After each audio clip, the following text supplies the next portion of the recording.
Le 18 novembre 2025, CNBC annonçait une nouvelle qui a secoué le monde de la finance. Rheinmetall, le plus grand groupe d'armement allemand, prévoit un chiffre d'affaires de 50 milliards d'euros d'ici 2030.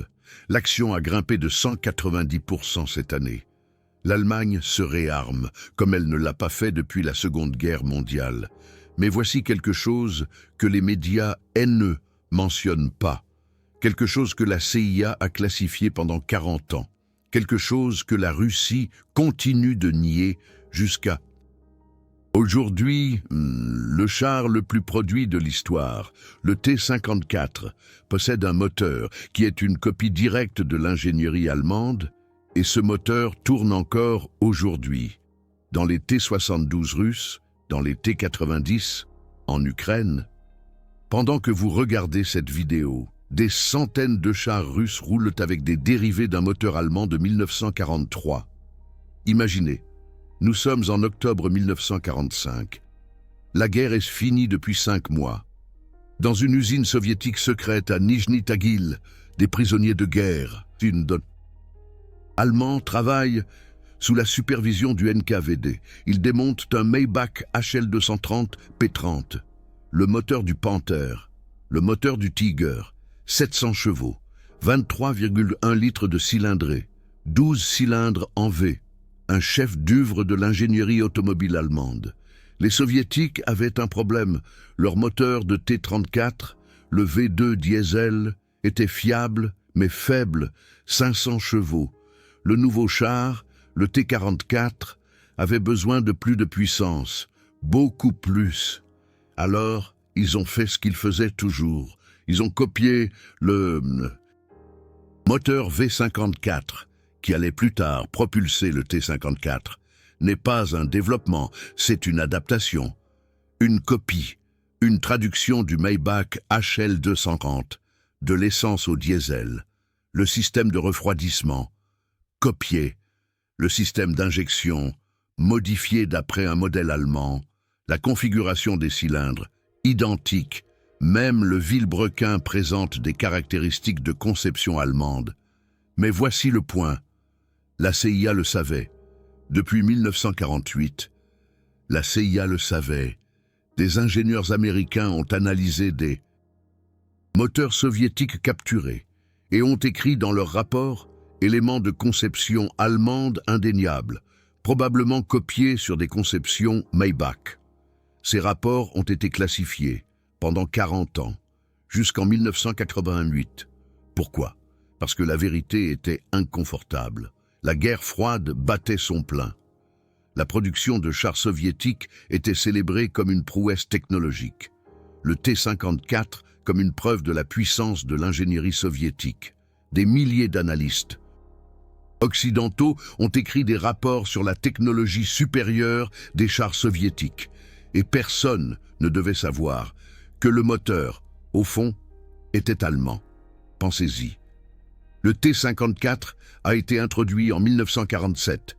Jusqu'en 1981, plus de 100 000 unités ont été produites, pas seulement par l'Union soviétique, par la Pologne, la Tchécoslovaquie, la Chine, la Corée du Nord, le char le plus produit de l'histoire, et son cœur battait allemand. Mais ça devient encore plus intéressant. Le moteur V54 n'était que le début. Lorsque les Soviétiques ont développé le T-62, ils avaient besoin de plus de puissance. Alors ils ont modifié le V54. Le V55 était né 580 chevaux, toujours le même ADN allemand. Puis vint le T-72 dans les années 1970, le moteur V46, 780 chevaux. Plus grande cylindrée, mais si vous comparez les dessins techniques, vous le voyez immédiatement. L'architecture de base est identique, les canaux de refroidissement, la commande des soupapes, les culasses, l'ingénierie allemande, traduite en russe. Et aujourd'hui, le T-90, le char de combat le plus moderne de la Russie, utilise le moteur V92S2F, 1130 chevaux. Impressionnant, n'est-ce pas? Mais regardez de plus près. Le V92 est un descendant direct du V84. Le V84 descend du V46. le V46 du V55, le V55 du V54 et le V54 du Maybach HL230, une lignée ininterrompue, 80 ans d'ADN de construction de moteurs allemands dans chaque char russe qui traverse aujourd'hui l'Ukraine. L'ironie est brutale. L'Allemagne livre des Léopard 2 à l'Ukraine. La Russie envoie des T-72 et des T-90 contre eux. Les deux camps se battent avec la technologie de moteur allemande. Sauf qu'un camp l'admet et l'autre le nie. Mais laissez-moi vous montrer quelque chose que personne n'a encore expliqué de cette façon. En janvier 1946, une délégation américaine s'est rendue à Nijni Tagil. Officiellement, une visite amicale. Officieusement, de l'espionnage. Le colonel James Harrison, du US Army Ordnance Corps, a écrit plus tard un rapport classifié, je cite les documents déclassifiés de 1988. Dans l'atelier d'assemblage, nous avons observé des composants qui étaient clairement d'origine allemande. Les blocs moteurs portaient des marques qui rappelaient les séries de production Maybach. Les ingénieurs soviétiques ont refusé de répondre à nos questions. Harrison a poursuivi. Nous avons pu identifier plusieurs prisonniers de guerre allemands travaillant sous la supervision soviétique. Un ingénieur qui s'est présenté comme Hanska m'a murmuré. Ils reconstruisent notre moteur, un pour un. Ce rapport a disparu dans les archives pendant 42 ans. Mais l'histoire devient encore plus fascinante. Les soviétiques n'ont pas seulement copié le moteur, ils ont copié toute la méthodologie de production. Maybach avait développé en 1943 un système de fabrication révolutionnaire, module interchangeable, réparation rapide sur le terrain. Un moteur Tiger pouvait être changé en moins de 4 heures. Le T-54 a repris ce système exactement, les supports de moteur, les attaches rapides, les raccords de liquide de refroidissement, tout identique. En 1952, l'unité de renseignement britannique MI6 a analysé un T-54 capturé à Berlin. Le rapport, déclassifié en 1995, est accablant. Le moteur V54 présente des similitudes écrasantes avec le Maybach HL230. La probabilité d'un développement indépendant est pratiquement nulle. Nous devons supposer que les ingénieurs soviétiques avaient accès à des plans de conception allemands complets. Ils les avaient. L'Armée rouge a capturé en avril 1945 les usines Maybach à Friedrichshafen, des tonnes de documents techniques, des centaines de plans, des dizaines de prototypes. Tout est parti en Union soviétique. Et voici la partie que la plupart des gens ne connaissent pas. Les Allemands qui ont copié le moteur n'étaient pas des collaborateurs volontaires, c'étaient des prisonniers de guerre. Opération Osoaviakim, 22 octobre 1946. Les Soviétiques ont déporté plus de 2000 scientifiques et ingénieurs allemands en URSS avec leurs familles sous la contrainte, parmi eux, au moins 47 ingénieurs Maybach. Ces hommes ont construit le moteur V54 sous surveillance à Nijni Tagil, à Tcheliabinsk, à Kharkov. Un ingénieur allemand, Wilhelm Brenner, est retourné en Allemagne en 1955. Dans une interview avec Der Spiegel en 1957, qui a alors à peine été remarqué, il a dit « Nous leur avons tout donné. Pas volontairement, mais nous l'avons fait. Les plans des moteurs, les techniques de production, les listes de matériaux, ils n'y seraient jamais parvenus sans nous. » Cette interview a disparu de la conscience publique. La guerre froide exigeait un récit différent. Les Soviétiques, comme des adversaires technologiques, pas comme des copieurs. Mais les faits parlent un tout autre langage. Regardons les chiffres. Le Maybach HL230 a été introduit en 1943. Sa puissance, 700 chevaux à 3000 tours par minute. Sa cylindrée, 23,1 litres. Le V54 a été introduit en 1947. Sa puissance, 520 chevaux à 2000 tours par minute. Sa cylindrée, 38,9 litres. Pourquoi? moins de puissance, avec plus de cylindrée, parce que les Soviétiques ont converti le moteur à essence en diesel. Le diesel a une densité de puissance inférieure, mais un couple supérieur, parfait pour un char. La construction est restée identique, la forme en V, l'angle de 60 degrés entre les bancs de cylindres. La lubrification à carter sec, l'arbre à cames à 2 arbres, tout est Maybach. Et puis il y a quelque chose qui m'a personnellement bouleversé. Lorsque j'ai mené cette enquête, le Maybach HL230 avait un défaut de conception fatal. À haute température, il avait tendance à surchauffer. Les équipages de chars allemands se battaient constamment avec ce problème.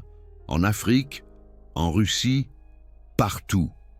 Devinez quel problème avait le moteur V54. Exactement. La surchauffe à haute température. Les Soviétiques avaient recopié le défaut. Il a fallu attendre 1955 pour que les ingénieurs soviétiques résolvent le problème, avec un système de refroidissement amélioré qui, ironiquement, était basé sur une autre conception allemande, le système de refroidissement du Panzer IV. Ils n'ont pu corriger le défaut allemand qu'avec une autre solution allemande. Mais avançons dans le temps, jusqu'à aujourd'hui, le 18 novembre 2025. CNBC a rapporté que Rheinmetall voulait multiplier son chiffre d'affaires par 5, de 10 milliards à 50 milliards d'euros d'ici 2030. L'Allemagne dépense 377 milliards d'euros pour l'armement, la plus grande montée en puissance depuis 1945. Simultanément, l'Ukraine rapporte que plus de 11 363 chars russes ont été détruits depuis le début de la guerre. T-72, T-80, T-90, tous avec des moteurs dont l'ADN remonte au Maybach HL230. L'histoire ne se répète pas. Mais elle bégait. En 1943, l'Allemagne produisait les moteurs de chars les plus avancés du monde. En 2025, l'Allemagne produit à nouveau les moteurs de chars les plus avancés du monde. Le MTU MB 873 du Léopard 2 est considéré comme le meilleur moteur de char jamais construit. Et la Russie utilise toujours des variantes d'un moteur allemand de 1943. Mais voici la partie vraiment folle. La Russie le nie toujours. En 2019, le ministère russe de la Défense a publié une histoire officielle du T-54. Il y était écrit: le moteur V-554 était un développement entièrement soviétique, basé sur l'expérience de la Grande Guerre patriotique. Aucune mention de Maybach, aucune mention des ingénieurs allemands, aucune mention des plans copiés, un mensonge, documenté dans des milliers de pages de rapports des services de renseignement occidentaux. Mais pourquoi est-ce important ? Pourquoi devrions-nous nous soucier de l'origine d'un moteur développé en 1947 ? Parce que cela révèle la réalité de la technologie soviétique et russe. Le T-14 Armata, le tout dernier char russe, annoncé en 2015, devait entrer en production de masse en 2020. Nous sommes en 2025. Et combien de T-14 se battent en Ukraine ? Aucune observation confirmée au combat. Pourquoi ? Parce que la Russie n'a pas produit d'innovation propre en matière de moteurs de char depuis 80 ans. Ils ont copié, modifié, amélioré, mais jamais vraiment innové. Le V-92S2F du T-90M est toujours un descendant du V-54, qui à son tour est un descendant du Maybach HL230. 8 décennies, une famille de moteurs, de l'ADN allemand. Et l'Allemagne a complètement reconçu le moteur du Léopard 2 3 fois. Le moteur du Léopard 1, le MTU MB 833. Le MTU MB 873, des conceptions complètement différentes. Une vraie innovation. C'est la différence entre copier et inventer. Laissez-moi vous montrer autre chose, que même les historiens mentionnent rarement. Les Soviétiques n'ont pas seulement copié le moteur, ils ont copié la boîte de vitesse entière. La ZF Friedrichshafen AK-7-200 était la boîte de vitesse de char la plus avancée de la guerre, 7 vitesses avant, changement de vitesse semi-automatique. Conçue pour le Panther, la boîte de vitesse soviétique du T-54, une copie exacte, les rapports de transmission, la synchronisation, même les points de fixation, et vous savez ce qui est vraiment ironique. ZF Friedrichshafen existe toujours. Ils construisent aujourd'hui des boîtes de vitesse pour BMW Porsche, et pour le Léopard 2, la conception originale perdure, dans les chars allemands en tant qu'innovation, dans les chars russes en tant que copie. Mais l'histoire de la copie de Maybach est encore plus profonde. En 1947, une délégation britannique a visité Moscou, officiellement pour parler de questions commerciales, officieusement pour recueillir des informations. Le brigadier Charles White a écrit plus tard « Les Soviétiques présentent le T-54 comme un développement indépendant. » Cependant, nos sources sur le terrain rapportent que des prisonniers de guerre allemands ont été fortement impliqués dans la conception. La similitude avec le Maybach HL230 n'est pas une coïncidence. C'est une copie. Ce rapport a été transmis à Winston Churchill en personne. Churchill a écrit une note en marge. Typique, ils nous ont copiés en 1917. Maintenant, les Allemands. Churchill faisait référence aux Soviétiques, qui avaient copié des conceptions de chars britanniques en 1917. L'histoire se répète vraiment? Mais revenons à aujourd'hui, le 5 novembre 2025. La commission du budget allemande a approuvé de nouvelles commandes d'armement d'une valeur de 1,9 milliard d'euros, y compris la modernisation des moteurs de chars, le développement de nouveaux systèmes de propulsion, des investissements dans Rheinmetall et MTU. L'Allemagne construit à nouveau les meilleurs moteurs de chars du monde. Et que fait la Russie? La Russie tente désespérément de produire des pièces de rechange pour ses T-72 et T-90. Des moteurs dont la conception de base a 80 ans, les sanctions frappent fort, les outils de précision occidentaux manquent, les micro-puces sont rares, et la production de moteurs est au point mort. Il y a des rapports selon lesquels la Russie sort de vieux T-62 des entrepôts, des T-62 avec des moteurs V55, des dérivés du V54, des dérivés du Maybach HL230, 80 ans après la fin de la Seconde Guerre mondiale. La Russie se bat avec des moteurs basés sur la technologie allemande, et les perd par milliers. Les chiffres sont choquants. Selon les données ukrainiennes de novembre 2025, ont été détruits depuis le début de la guerre. 9356 T-72, 637 T-80, 186 T-90, des centaines de T-62. Chacun de ces chars avait un moteur avec de l'ADN allemand. Si vous trouvez cette histoire intéressante, alors j'aimerais vous demander une faveur. Si vous appréciez cette recherche et que vous souhaitez soutenir mon travail, vous pouvez laisser un super merci. Cela me permet de continuer à plonger dans les archives, à analyser des documents classifiés et à vous raconter des histoires qui seraient autrement oubliées. Mais revenons maintenant à l'histoire. La question est la suivante. Pourquoi personne n'en a-t-il parlé? Pourquoi la copie Maybach n'est-elle pas de notoriété publique? La réponse est complexe. Mais je vais tenter de l'expliquer. Premièrement, la guerre froide. Pendant la guerre froide, il était politiquement incommode de présenter la technologie soviétique comme une copie. L'Union soviétique devait être un adversaire digne, un ennemi technologiquement avancé, et non un simple imitateur. La CIA a classifié ces rapports. Le Pentagone était resté silencieux. Les analystes de l'OTAN écrivaient sur l'innovation soviétique, alors qu'ils savaient pertinemment la vérité. Deuxièmement, la culpabilité allemande. Après la guerre, personne en Allemagne ne voulait parler des réalisations technologiques allemandes.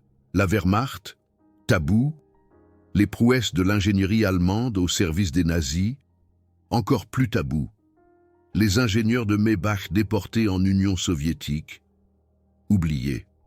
Leur réalisation, effacé de la mémoire collective. Troisièmement, la propagande soviétique. L'URSS n'avait aucun intérêt à diffuser la vérité. Le T-54 était un symbole de la puissance soviétique, une preuve de la supériorité socialiste.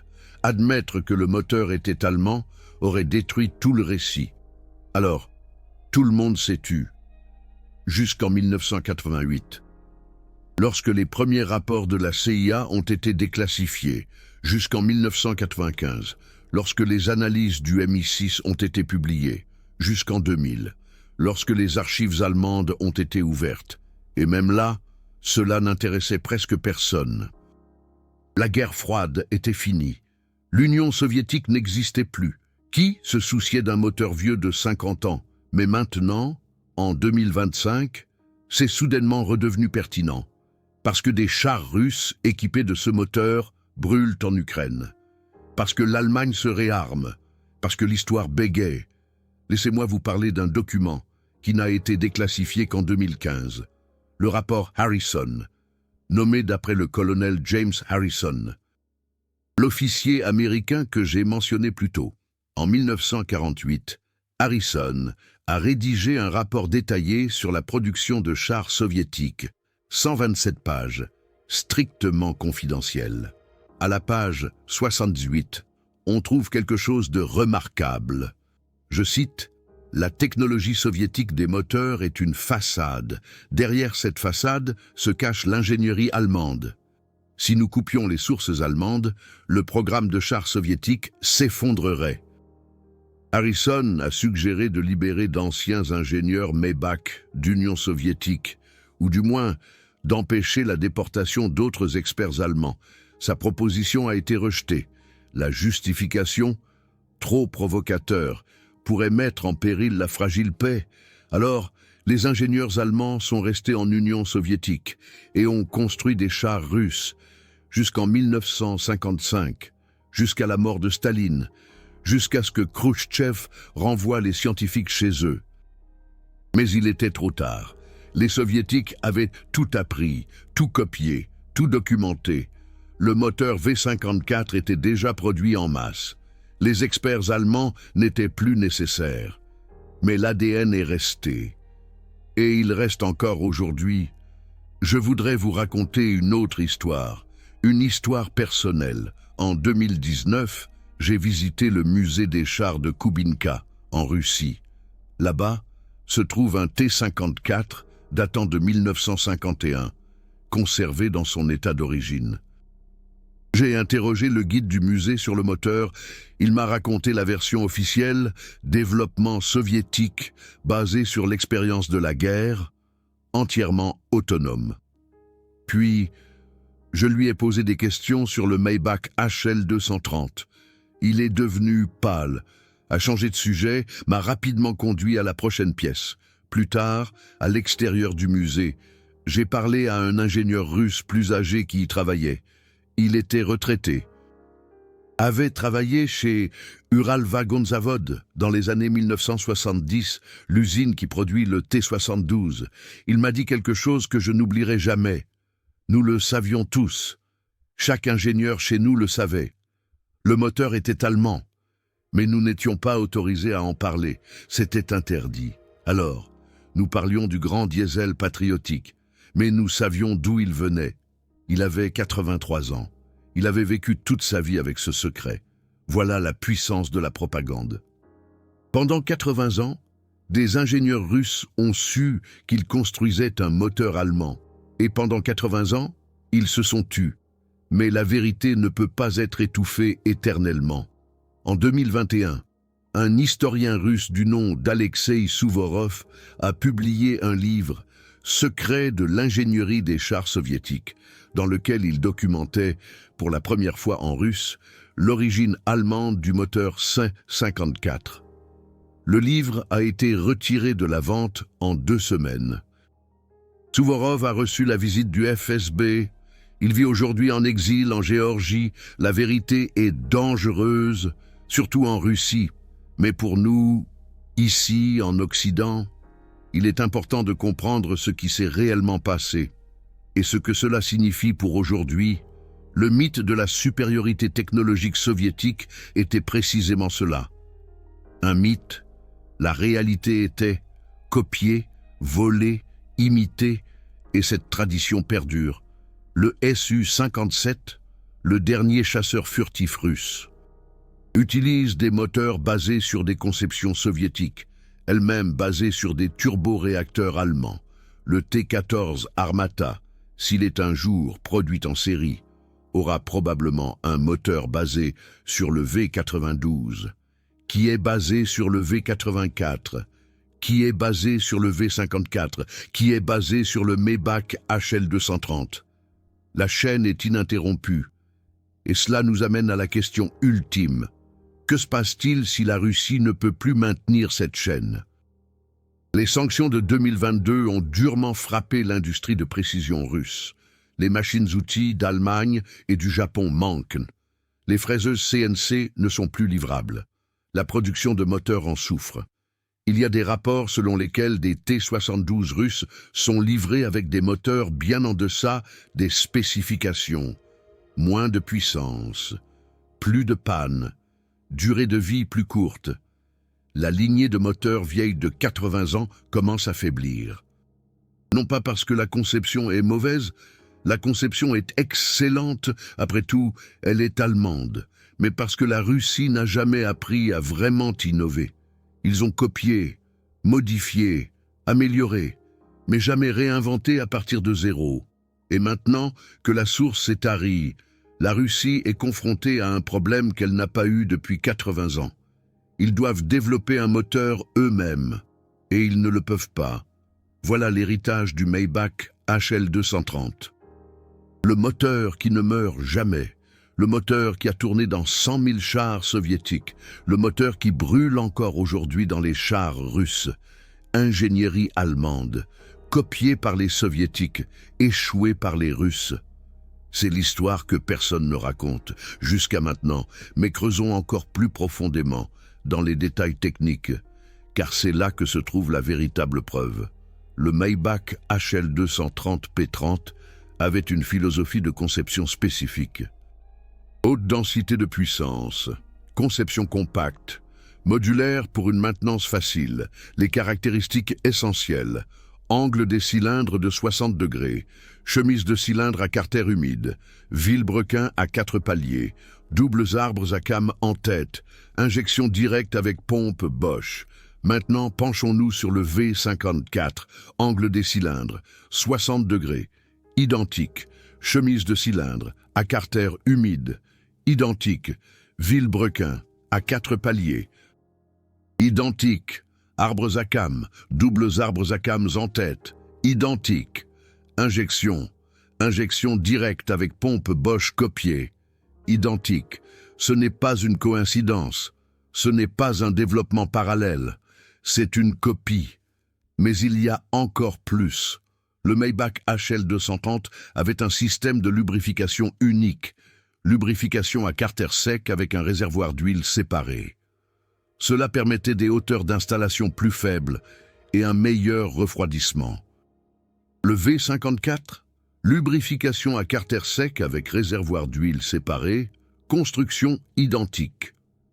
Le système de refroidissement du Maybach utilisait 2 radiateurs en V avec un ventilateur central, le V54, 2 radiateurs en V avec ventilateur central. Le système d'échappement du Maybach dirigeait les gaz d'échappement à travers des canaux spécifiques dans le bloc moteur afin de permettre un préchauffage du carburant. Le V54, acheminement identique des gaz d'échappement. Ce ne sont pas des principes de conception généraux, ce sont des solutions spécifiques et uniques que Maybach avait développées. Et les soviétiques les ont copiées identiquement. Un ingénieur de la CIA a écrit en 1952 « Nous avons complètement démonté le V54 et l'avons comparé au plan Maybach que nous avons récupéré dans les archives allemandes. La concordance est supérieure à 90%. Les seules différences sont la conversion de l'essence au diesel et quelques modifications des matériaux dues aux limitations de production soviétique. 90% de concordance. Ce n'est pas de l'inspiration. Ce n'est pas un développement ultérieur, c'est une copie, et cette copie continue de tourner aujourd'hui. Au matin du 18 novembre 2025, CNBC a rapporté que Rheinmetall prévoyait de quintupler son chiffre d'affaires, 50 milliards d'euros, d'ici 2030. Le même jour, en Ukraine, 3 chars russes T-90 ont été détruits. Tous les 3 avaient des moteurs V-92S2SEF. Tous les 3 étaient des descendants du V-54. Tous les 3 portaient l'ADN allemand. L'histoire a un sens brutal de l'ironie. L'Allemagne développe, la Russie copie, et à la fin l'original gagne. Mais l'histoire du Maybach HL230 n'est pas encore terminée, car il y a encore un autre rebondissement. Dans les années 1960, la Bundeswehr a développé le Léopard 1, le moteur MTU MB 838, 830 chevaux, 10 cylindres. Ce moteur n'était pas une copie, c'était un nouveau développement, avec des ingénieurs allemands, dans des usines allemandes, selon les normes allemandes, et il était meilleur que tout ce que les soviétiques avaient. Dans les années 1970, le Léopard 2 est arrivé, le moteur MTU MB 873, 1500 chevaux, 12 cylindres, le meilleur moteur de char au monde. Les soviétiques ont essayé de rivaliser. Ils ont développé le V-84 avec 840 chevaux, mais il était toujours un dérivé du V-54, toujours un dérivé du Maybach HL230. Ils n'ont pas pu rattraper les Allemands, parce qu'ils s'appuyaient toujours sur la technologie de 1943. Et l'Allemagne. L'Allemagne a reconstruit, innové, surpassé. C'est la différence entre copier et inventer. Copier vous fait avancer rapidement, mais il y a une limite. À un moment donné, vous atteignez le maximum de ce que vous pouvez copier. Inventer est plus lent, mais il n'y a pas de limite. L'Allemagne invente, la Russie copie. Et laissez-moi vous donner un chiffre qui illustre parfaitement cela. Le MTU MB 873 du Léopard 2 a une densité de puissance de 27,3 chevaux par litre de cylindrée. Le moteur russe le plus moderne, le V-92S2F du T-90M, atteint 23,5 chevaux par litre. Cela semble être une petite différence, mais c'est énorme. Cette différence signifie accélération plus rapide, vitesse maximale plus élevée, meilleure maniabilité, moins de consommation de carburant par cheval, et cette différence existe même si le moteur allemand a 30 ans de plus que le moteur russe. Le MTU MB 873 a été introduit en 1979, le V-92S2F en 2006. Les Allemands avaient déjà un meilleur moteur en 1979 que ce que les Russes ont pu développer en 2006. C'est la différence entre l'innovation réelle et la modification sans fin d'une copie. Mais ça va encore plus loin. Le MTU MB 873 peut être retiré du Léopard 2 en environ 2 heures. Le moteur complet, 2 heures. Sur le T-90, la même opération prend de 8 à 12 heures. Parfois, plus longtemps. Pourquoi? Parce que le moteur allemand a été conçu de manière modulaire, conçu dès le départ pour un remplacement rapide. Les soviétiques avaient copié ce concept en 1947, mais au fil des décennies, ils ont ajouté des composants qui ont détruit la modularité. L'original est resté élégant. La copie est devenue compliquée. C'est le problème avec la copie. On ne comprend pas pourquoi l'original fonctionne comme il fonctionne. On ne voit que le résultat, pas la philosophie qui le sous-tend. Et quand on modifie, améliore, développe, on détruit souvent précisément ce qui a fait le succès de l'original. Nous voyons le résultat aujourd'hui, en Ukraine, sur le champ de bataille, dans les épaves en feu des chars russes. Maintenant, j'aimerais vous entendre. Connaissiez-vous l'origine allemande du moteur du T-54 ? Cette histoire vous a-t-elle surpris? Pensez-vous que l'histoire se répète? Écrivez-moi dans les commentaires. Je lis chacun d'entre eux et partagez cette vidéo. Partagez la vérité. Car 80 ans, C'est bien assez long pour garder un secret. L'heure de la vérité est arrivée. Le Maybach HL 230 était un chef-d'œuvre. Développé en 1943, copié en 1947, nié jusqu'à aujourd'hui. Mais la vérité finit par triompher. Dans chaque char russe qui brûle, dans chaque moteur qui tombe en panne, dans chaque ligne de code que les ingénieurs russes n'ont pas pu écrire eux-mêmes, la vérité finit par triompher. C'est l'héritage du Maybach HL 230. C'est l'histoire que personne n'a racontée, jusqu'à maintenant. Si cette vidéo vous a plu, abonnez-vous à la chaîne et activez la cloche. Nous dévoilons chaque semaine des histoires que d'autres gardent secrètes. L'histoire ne se répète pas, mais elle rime. Et parfois, très rarement, quelqu'un dit la vérité. C'était cette histoire. Mais avant de partir, j'aimerais vous montrer encore quelque chose. En novembre 2025, le gouvernement fédéral a publié son plan d'armement de 377 milliards d'euros. Il comprenait de nouveaux moteurs de chars, de nouvelles transmissions, de nouvelles technologies de propulsion. Rheinmetall et MTU recevront des milliards pour développer la prochaine génération de technologies de chars allemandes. Dans le même temps, la Russie a du mal à produire suffisamment de T-72, avec une technologie de moteur vieille de 80 ans, avec des pièces de rechange qui ne sont plus disponibles, avec des ingénieurs qui n'ont jamais appris à innover par eux-mêmes. Le contraste ne pourrait être plus saisissant. D'un côté, l'Allemagne. Cette nation qui, en 1943, a mis au point le Maybach HL 230, qui en 1970 a créé le MTU MB 873 et qui aujourd'hui prépare une nouvelle révolution.